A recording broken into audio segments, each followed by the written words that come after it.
Welcome to the Bruce Collins Show. I'm Bruce Collins, the Baron of Broadcasting. My co-host is Chad the Odometer Miles. Our guest today is Chris Salcedo. Let me start over. I knew I'd get that wrong. Okay, 3, 2, 1. Welcome to the Bruce Collins Show. I'm Bruce Collins, the Baron of Broadcasting. My co-host is Chad the Odometer Miles. Our guest today is Chris Salcedo, the host of The Chris Salcedo Show on Newsmax. He's also a podcaster and an author. If you want to join the Bruce Collins Show community, you are free to join our page on Facebook, and also we always appreciate it if you can subscribe to our channel here on YouTube. I also have another YouTube channel called Bruce Collins Reacts and Stuff that you may also enjoy. And now on with the show. Allow me to introduce my co-host Chad Miles and also Christopher Cartwright. Hello, gentlemen. Hey, Bruce. Yeah, everything sounds good. It sounds like you guys are doing well. And Chad, you seem incredibly happy today. Bruce, it's always a pleasure to work with you. Great. Everything just keeps getting worse. What do you mean? He gave you a compliment. I burned my fingers in the toaster this morning, don't ask. And now Chad shows up either drunk or with a new mental illness. This day is just going from bad to worse. I'm not drunk and I don't have a mental illness. Then why are you being so nice? It's just the way I work. Chad, you have a track record. Chad races horses? No, I mean he has a past of aggressive activity toward me. What are you talking about? You're the one who treats everyone badly. I do not. I have to agree with Chad. Bruce, you are the biggest self-serving phony that I've ever met. Ah, there you go. Things just got a whole lot better today. What are you talking about? That's the Chad I know. Well, as long as everyone's happy. Yeah, that actually felt good. I think we should do the Chad Miles report. What do you think, Bruce? I don't know. I feel like if you insulted me one more time, I would feel better about the situation.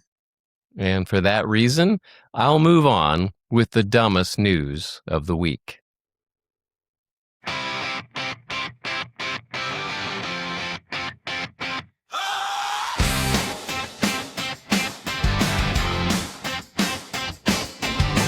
Coffee stain on his collar, name tag hanging wrong. Sleep in both of his eyes, red light flashing strong. He shovels up to the camera, cracked mug, crooked tie. Says, I've seen some stupid stories, but this one made me cry. Oh man, it's the Chad Miles Report headlines. The dumbest news of the week. From Florida man fights lawnmower into inflicts with concrete. We tune in for the train wreck. We can't stop, we lean into read. Yeah, the Chad Miles Report. Streaming the dumbest news of the week. So dumb, so sweet. Breaking cat stuck in a sweater, breaking toast that looks like a face. Council meets about a pigeon who keeps pooping on the mayor's briefcase. He's deadpan reading disaster, that's really just a broken cone. Nation shocked, he says then snickers by a kid who married his phone. It's the Chad Miles Report headlines, the dumbest news of the week. Grandma banned from local bingo for allegedly counting too quick. We tune in for the train wreck. We act appalled while trying not to scream. Yeah, the Chad Miles Report, serving the dumbest news. And we're back with the Chad Miles Report. Chad, take it away. Article number 1. Former Arby's manager Amanda Hendricks, age 38, of Broken Bow, Oklahoma, has been charged with poisoning food/medicine with an intent to injure after spitting into a customer's sandwich, My goodness. causing the customer, well, but wait, there's more, causing the customer to contract herpes. There's a word you don't hear every day. On June 22nd, the Smoking Gun reported that Jenica Church, age 38, also contracted oral herpes with symptoms such as cold sores and painful lesions after consuming one of her 4 for $10 roast beef sandwiches. What a deal. Look at this. The remaining 3 were shared with family members who Oh, did not no. get sick. Phew. Thank God. What are the odds of that? Yeah. 25%. When Church's daughter heard rumors of Hendricks bragging that she had spit in Church's food, Church contacted police, who served a warrant to Arby's for their surveillance tapes. In the affidavit, Officer Zane Mann described the video. Quote, Amanda has the meat in her hands and lifts it to neck level and leans her head down, and you can see the saliva leave her mouth and go Gross. into the sandwich. Oh. When he contacted Hendricks about coming to the station for an interview, she told him she couldn't get there due to a, quote, lack of transportation, but she confessed anyway. I'll tell you I did it. And then Mann said, while speaking to Amanda, she made the utterance that I have the footage. Oh, she made the utterance that I have the footage and she wasn't going to waste my time. Yes, she did it. Church has filed a lawsuit against Hendricks and Arby's. Wow. That's from the Smoking Gun. Man, I don't think that's what they meant by secret sauce. Seriously, that's why I eat at home, where at least I know who's contaminating the food. Exactly.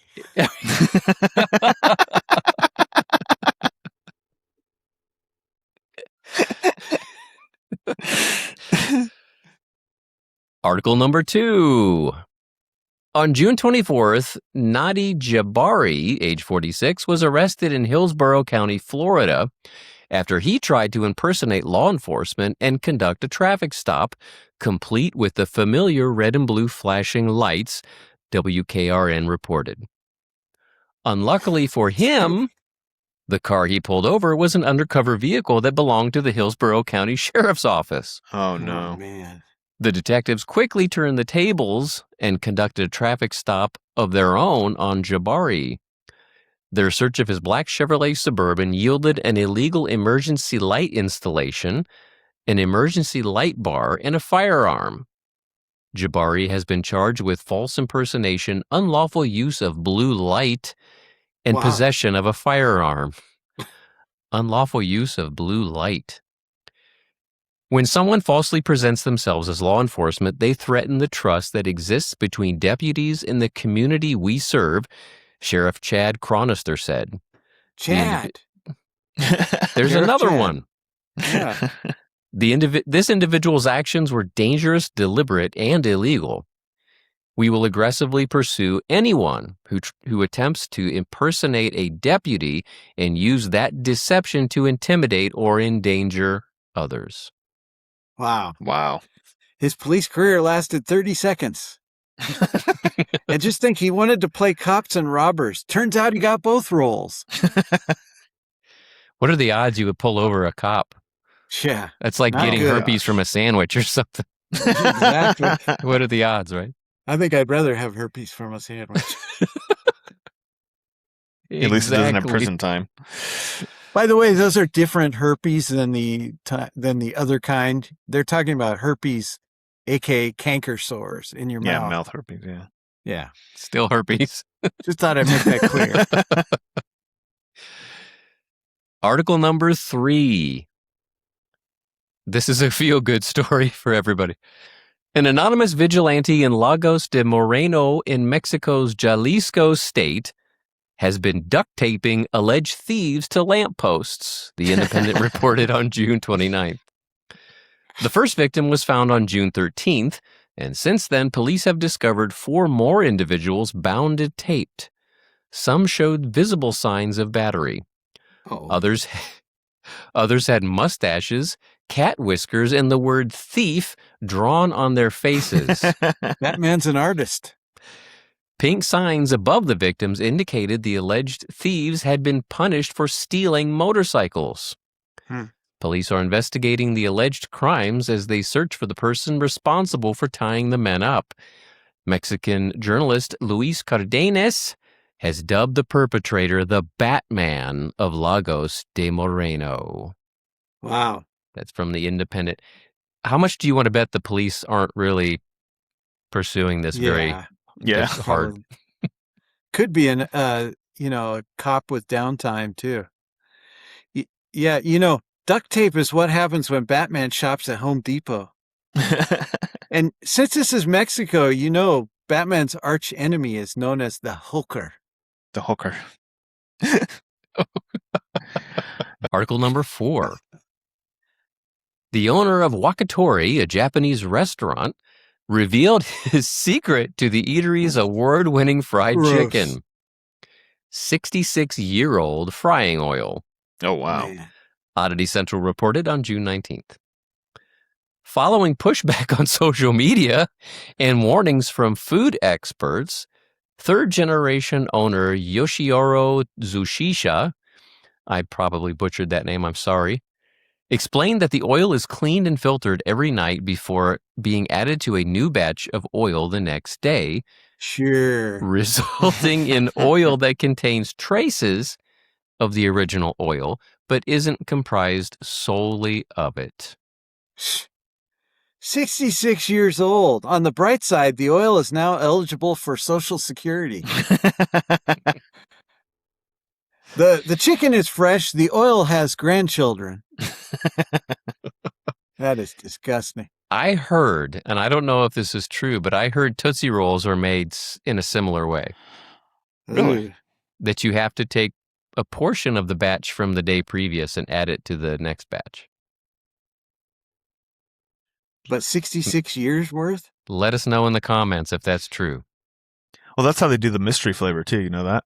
Like everything that has a mystery flavor, like a Dum Dum has like the mystery taste. Leftovers. It's the in between from feeding one thing and then the next one. So it's the in between ones. Genius. And they sometimes taste pretty good. Oh, they're amazing. Genius. Yeah.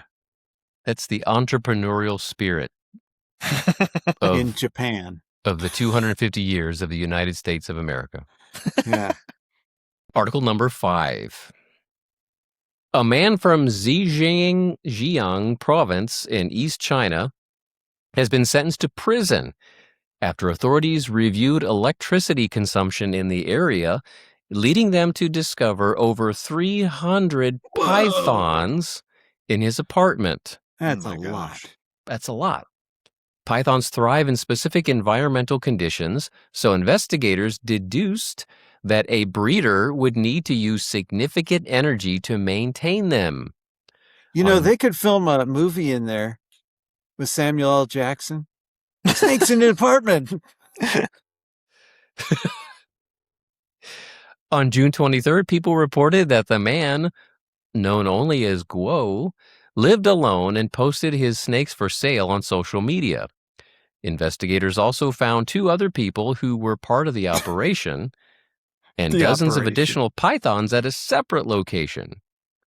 All told, 436 pythons valued at more than 30 million yuan, or about $4.2 million US, were involved. The snakes have since been turned over to a local zoo. Wow. And that's from People magazine, believe it or not. Oh, yeah. Who thought People magazine had such interesting stories? Edgy. That's not an apartment. That's an Indiana Jones movie. Yeah, it is. Why did it have to be snakes? His apartment was 1 mouse away from total chaos. I assume if they're looking at electricity consumption, he had like 300 heat lamps. rocks or something, Yeah. or heat lamps, yeah. Yeah. He had a sign right outside his door. Closed-toe shoes recommended. Can you imagine walking through that mess? No. Ugh. Well, Chad and Christopher, thank you so much for joining us this week and for the Chad Miles Report, and I hope to see you back real soon. In the meantime, we have Chris Salcedo from Newsmax. He's also a podcaster, and he's the author of a new book.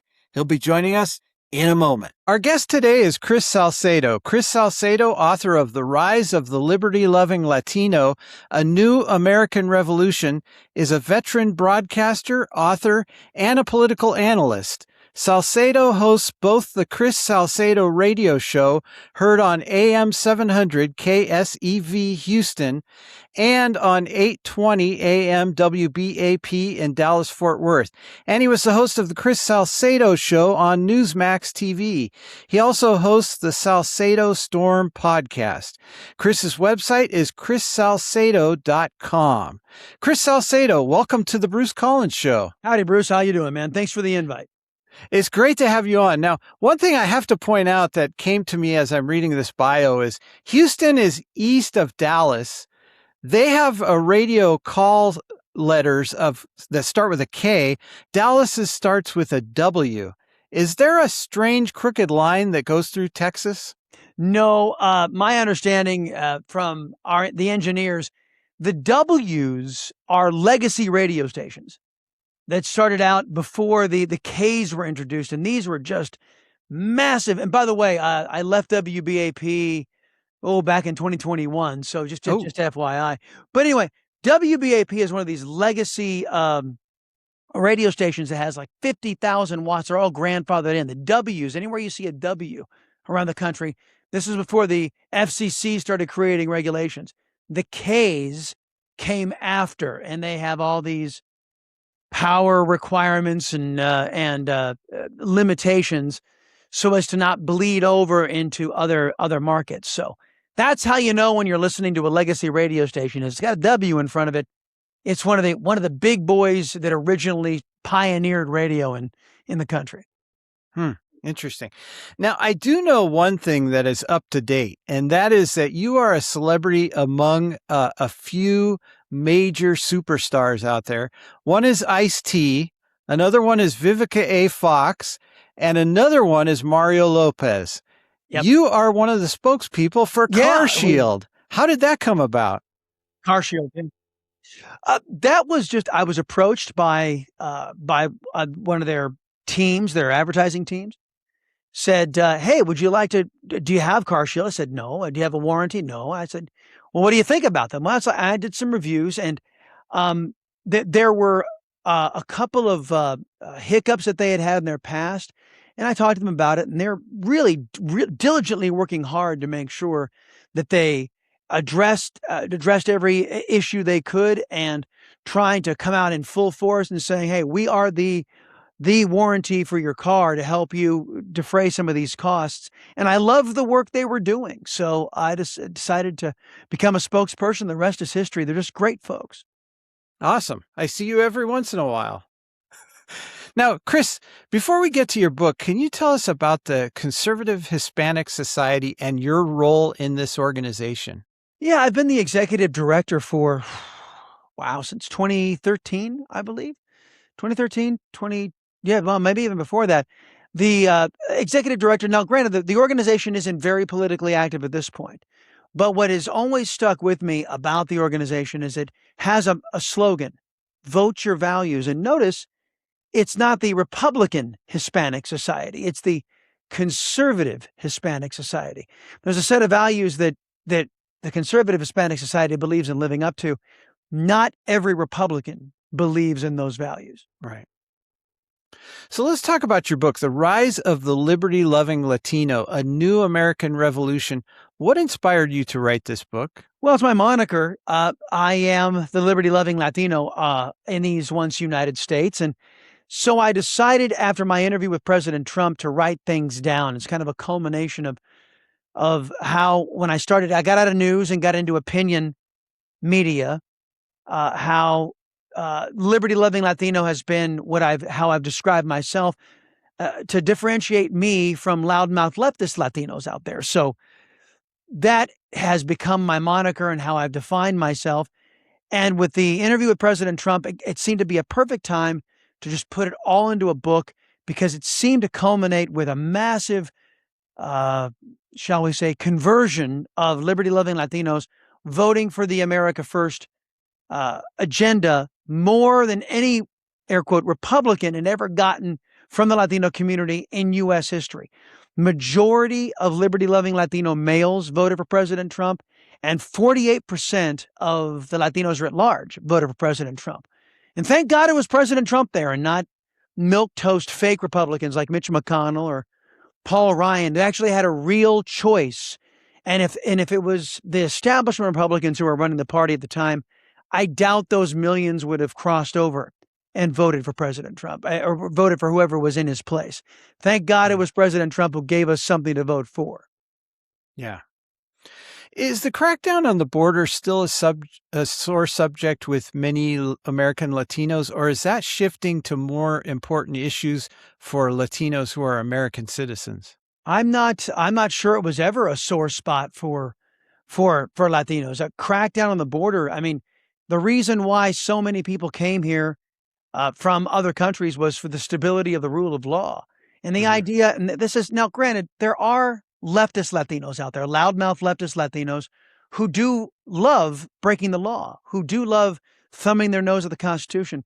But it's not a mechanism of being a Latino. That's a mechanism of being a leftist kook. And the Democrat Party loves breaking the law and getting away with it, loves violating the Constitution and violating our rights.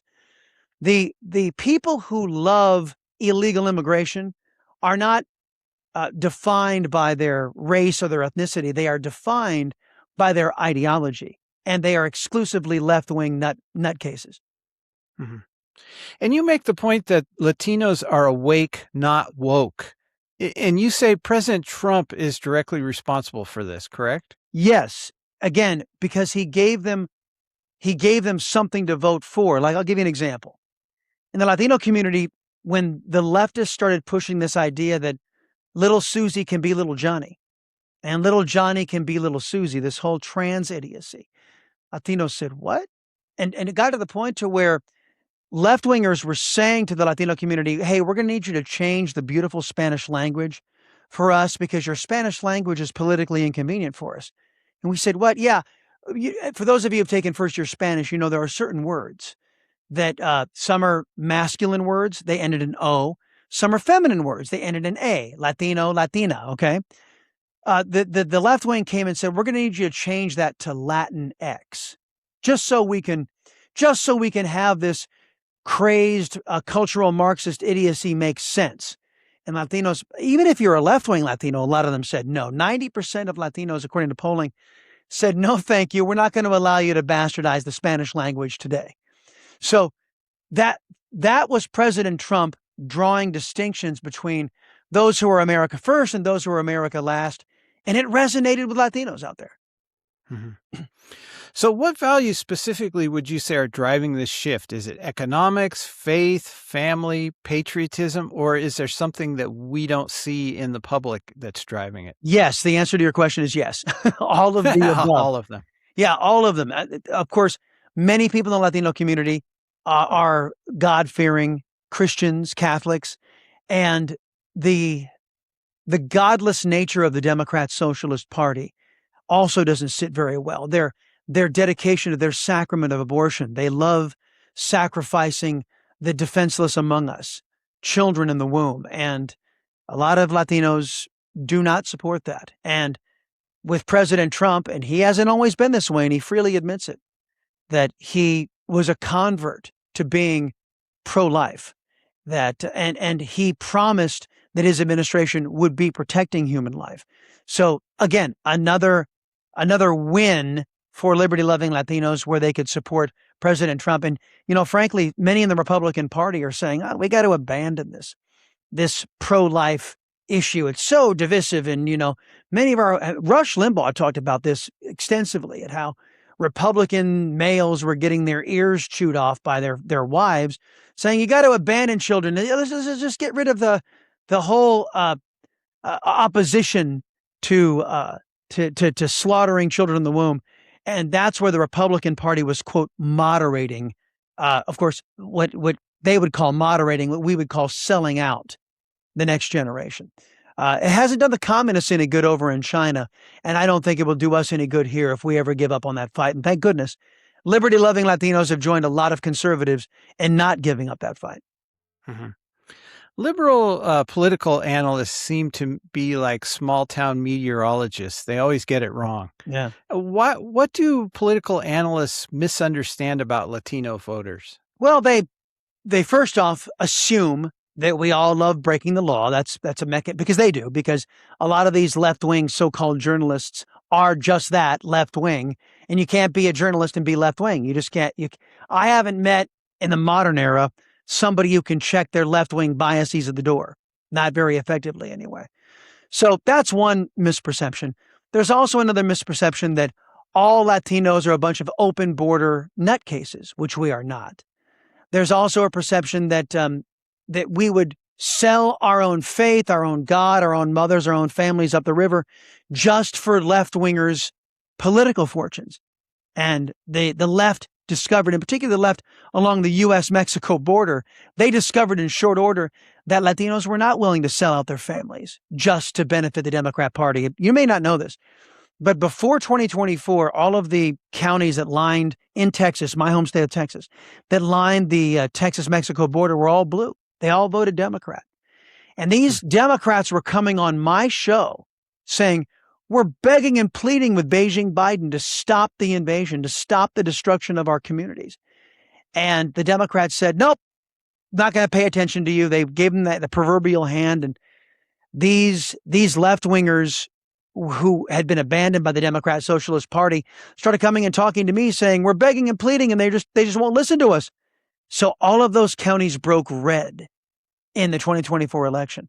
That's because President Trump said, I see you, I hear you, and I'm going to stop the invasion. I'm going to stop the exploitation and destruction of your communities. And he did. Mm-hmm. There seems to be a perception, one could say it's a racist perception, that many Latinos want the benefits of being in the United States. Many of them are socialist, but many of them have fled authoritarian countries, right? Well, yes, the Cubanos in particular, but that's why Cubans, why Obama stopped the wet foot, dry foot policy, because he didn't want these Cubans in who knew exactly what a communist looks like, and they saw Obama and said, yeah, that's what a communist looks like. And it's funny, a lot of Latinos had an awakening, and we write about it in the book, The Rise of the Liberty-Loving Latino, how many of these first-generation, even second-generation Latinos who either had fled or whose parents had fled totalitarian regimes in Latin America, they got here to America and they looked at the Democrat Party, which had devolved in the same anti-American, anti-rule of law kookery that they had fled, that had destroyed the countries they had fled. So many of them were taking note of how we keep on following these Democrats. We're just going to turn America into the countries we all fled from. Right. So what evidence convinces you that this is more than a temporary political trend, but maybe a long-term realignment? It would be long-term if how do I put this? If the America First coalition can solidify its hold on the Republican Party, it will be long-term. There will be something that contrasts with the Democrat Party. However, if the John Thune, John Barrasso, John Cornyn, John Curtis, a lot of Johns, and you know what happens in Johns, a lot of poo-poo flows through Johns.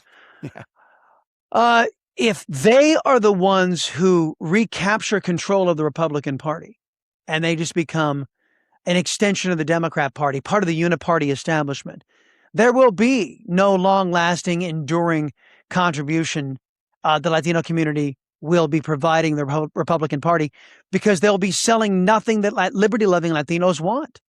They'll be selling out the country, selling out their constituents to please and placate socialists and Marxists.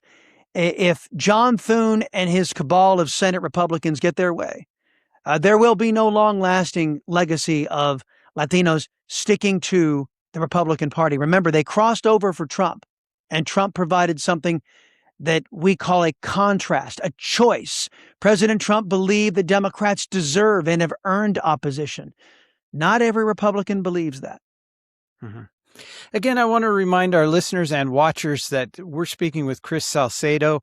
He's the author of The Rise of the Liberty-Loving Latino, A New American Revolution. This book is out today. To get a copy from Amazon.com or wherever else fine books are sold. His website is also chrissalcedo.com, where you can find all things Salcedo. Now, Chris, could Latino voters become the decisive force in preserving constitutional conservatism in America? Is that how important this is? They already are. Remember, if it wasn't for millions of liberty-loving Latinos crossing over, President Trump wouldn't have won by the margin he did. So I liken it to, and this is how I've been describing the book. Remember in the dark days of World War II, how the Allies were up against it. Japan and Nazi Germany had the upper hand. And once America entered the war, the complexion of the war changed. So too is it with this battle against loudmouth leftist Latinos, the American left in the United States of America. The battle has been joined.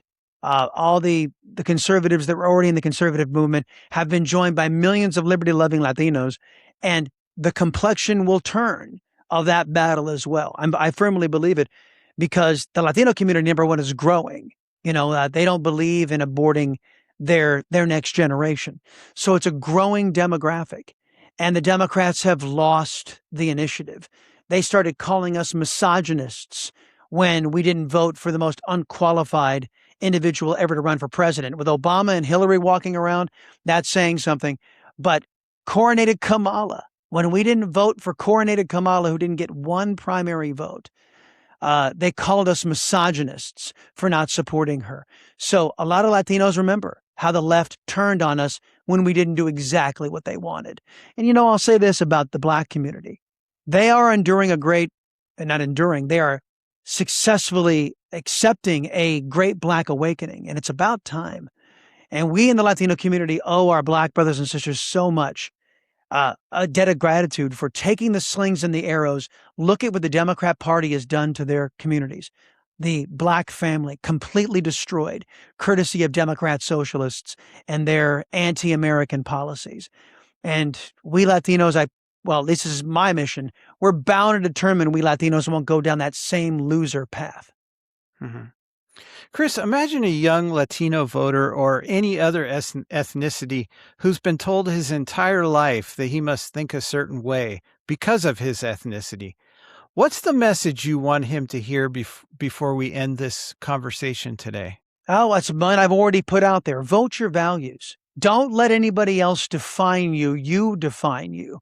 Now, look, there are going to be those of you who are leftists out there who want to destroy the United States of America, open borders, as much crime as you can dish up, and you want to sidle up to communist China and America's enemies.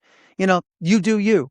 But for those of you who are pro-American, those of you who believe in the U.S. Constitution, those of you who believe in free enterprise, the rule of law and the stability it provides, those who want to hand your children and your great-grandchildren a country that is vibrant and is secure, have a look at the America First Coalition and, by God, vote your values. Hey, the political analyst side of you, I do have a question that goes outside of your book. And that is, back in 2016, we know that Barack Obama, based on declassified material, we know that Barack Obama and Hillary Clinton hatched this Russia hoax. We know that Biden was part of a crime family that included his son and brother. And yet it seems like the Republicans never seem to be able to prosecute these people. Is that ever going to happen? Well, and don't forget Arctic Frost.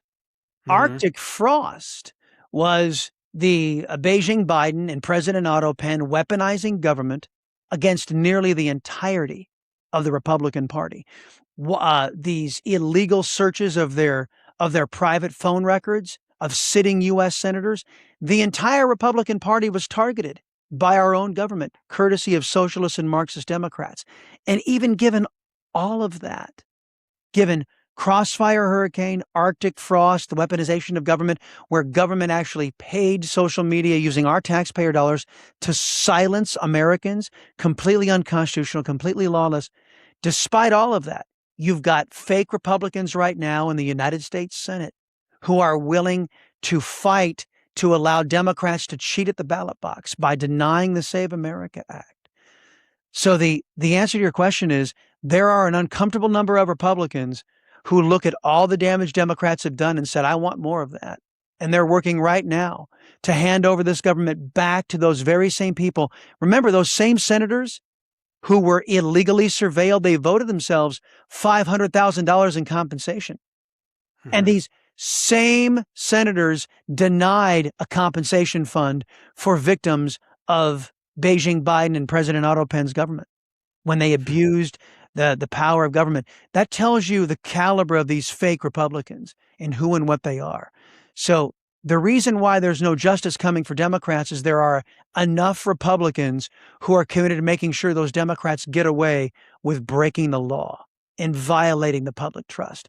And those Republicans need to be identified and voted out.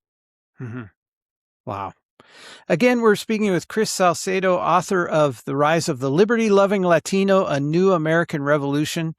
And last question, Chris, what can people find at your website, chrissalcedo.com? Everything. Everything that is the show, everything that is the podcast, it's all there. The book is all there. Even some of our more private get-togethers. There's something called Locals, where I visit with anybody who's a member. We do a bi-weekly visit where you stop by and you run the show, basically, and I'm just there to listen and give feedback. So, folks, it's everything that under the sun is available at chrissalcedo.com as it pertains to your liberty-loving Latino in the programs. Chris Salcedo, this has been a real honor. I hope I can interview you again sometime. Mr. Collins, thank you very much. Appreciate the invite.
It's a wrap, falafelites. This has been a Bad Yodeler production. Good night.